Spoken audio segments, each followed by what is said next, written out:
રાજકોટમાં મહિલાઓ દ્વારા જનતા રેડ મામલે સમાચાર સામે આવી રહ્યા છે। રાજકોટથી સમાચાર સામે આવ્યા છે। મહિલાઓ દ્વારા જનતા રેડ કરવામાં આવી હતી। તો મામલે વધુ વિગતો પ્રાપ્ત થઈ રહી છે। સ્થાનિકોનું ટોળું મનપા કચેરી ખાતે પહોંચ્યું હતું। અનેક જગ્યાએ ગેરકાયદેસર બાંધકામની રજૂઆત પણ કરાઈ હતી। મહિલાઓ દ્વારા જનતા રેડ કરવામાં આવી હતી। કોર્પોરેટની શેરીમાં જ ગેરકાયદેસર બાંધકામના આક્ષેપ પણ કરવામાં આવ્યા છે। તો સ્થાનિકો દ્વારા હપ્તા લેતા હોવાનો પણ આક્ષેપ કરવામાં આવ્યો છે। રાજકોટ ખાતે મહિલાઓ દ્વારા જનતા રેડ કરવામાં આવી હતી। સ્થાનિકોનું ટોળું આજરોજ મનપા કચેરી ખાતે પહોંચ્યું હતું। અનેક જગ્યાએ ગેરકાયદેસર બાંધકામની રજૂઆત પણ કરાઈ છે। કોર્પોરેટરની શેરીમાં જ ગેરકાયદેસર બાંધકામ હોવાના આક્ષેપ પણ કરવામાં આવ્યા છે। તો સ્થાનિકો દ્વારા હપ્તા લેતા હોવાનો પણ આક્ષેપ કરાયો છે।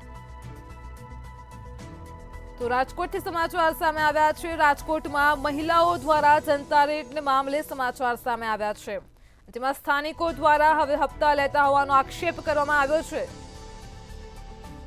તો આજ મુદ્દે આપણી સાથે સંવાદદાતા ધ્રુવ કુંડેલ ફોનલાઈન પર જોડાઈ ગયા છે। જી ધ્રુવ, રાજકોટમાં મહિલાઓ દ્વારા જનતા રેડ મામલે આજે કોર્પોરેટરની શેરીમાં જ ગેરકાયદેસર બાંધકામના આક્ષેપ થયા છે, શું કહેશો?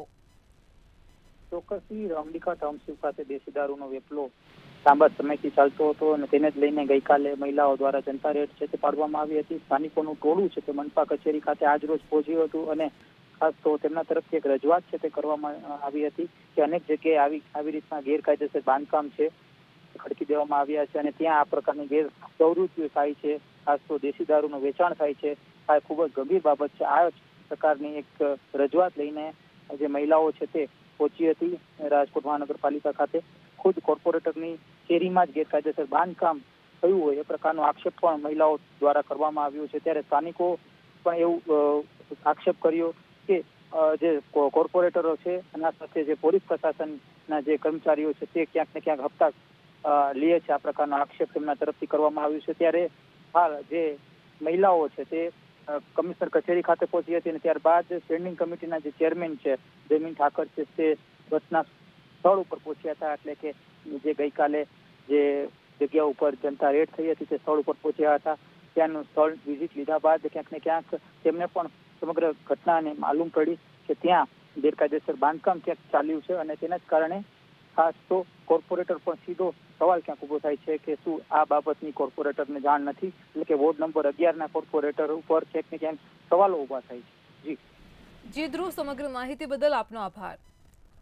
તો રાજકોટમાં જ દારૂનો વેપલો ચાલી રહ્યો હતો, તેને લઈને ગઈકાલે જ મહિલાઓ દ્વારા જનતા રેડ કરવામાં આવી હતી। આજરોજ અનેક જગ્યાએ ગેરકાયદેસર બાંધકામની પણ રજૂઆત કરાઈ છે।